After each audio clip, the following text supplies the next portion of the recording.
এমনি এমনি যাইব না। কবরের অবস্থা দেখে তো খারাপ লাগলো। আল্লাহর ওলি কবরের মাঝে দাঁড়াইয়া একবার সূরাতুল ফাতিহা, তিনবার সূরাতুল ইখলাস পড়ে দুরূদ ইব্রাহিম পড়ে আল্লাহর দরবারে হাত উঠায়া দিল, আল্লাহ ও মালিক,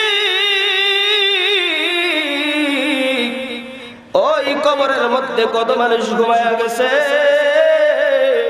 কত মানুষ ওই কবরের মধ্যে আছে জানি না, তাদের কি অবস্থা গো আল্লাহ। আয় আল্লাহ, আমি আপনি সবরে সানি করলাম, এই সবরে সানি গুলো সমস্ত কবরবাসীর জন্য হাওলা করে দিলাম। আল্লাহ আপনি সকলের আমলনামায় সবগুলো পৌঁছায় দেন। আল্লাহর ওলি এই দোয়া করলেন। দোয়া করে আল্লাহর ওলি এবার চলে গেলেন বাড়িতে। বাড়িতে যাওয়ার পরে যখন সন্ধ্যা হয়ে গেল, সন্ধ্যা হওয়ার পরে যখন মাগরিব পড়লো, এশা পড়লো, রাত্র হয়ে গেল, আল্লাহর ওলি এবার ঘুমায়া গেলেন। ও মুসলমান ভাই ভালো করে খেয়াল করবেন, আল্লাহর ওলি ঘুমায়া গেল। ঘুমানোর পরে আল্লাহর ওলি ঘুমায়া ঘুমায়া স্বপ্ন দেখতেছে উনি কবরের পাশ দিয়ে যাওয়ার সময় যে সবরে সানি করেছিল, ওই সবরে সানি কৃত আমলগুলো ফেরেশতারা বন্টন করতেছে। আর কবরের সমস্ত মুর্দারা দাঁড়ায় লাইন দিয়ে দাঁড়ায় গেছে, বিশাল বড় লাইন দিয়ে দাঁড়ায় গেছে। ফেরেশতারা সওয়াবগুলো দিচ্ছে, নেকিগুলো দিচ্ছে, আর দিচ্ছে নেকিগুলো নিচ্ছে। وذكرهم الله في من عنده كما قال النبي صلى الله عليه وسلم।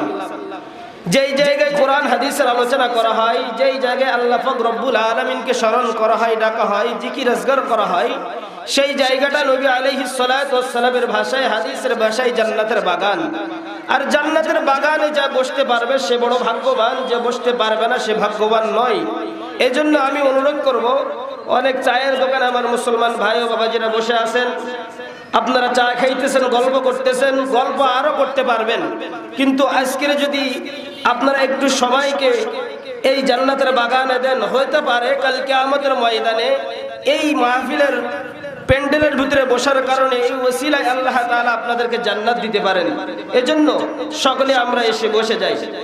যা হোক, আমি যে আয়াতে কারিমা তেলাওয়াত করেছি, আল্লাহ পাক রব্বুল আলামিন আয়াতে কারিমার মধ্যে বলেন, ইকরা বিসমি রাব্বিকাল্লাযী খলাক, খলাকাল ইনসানা মিন আলাক, ইকরা ওয়া রাব্বুকাল আকরাম।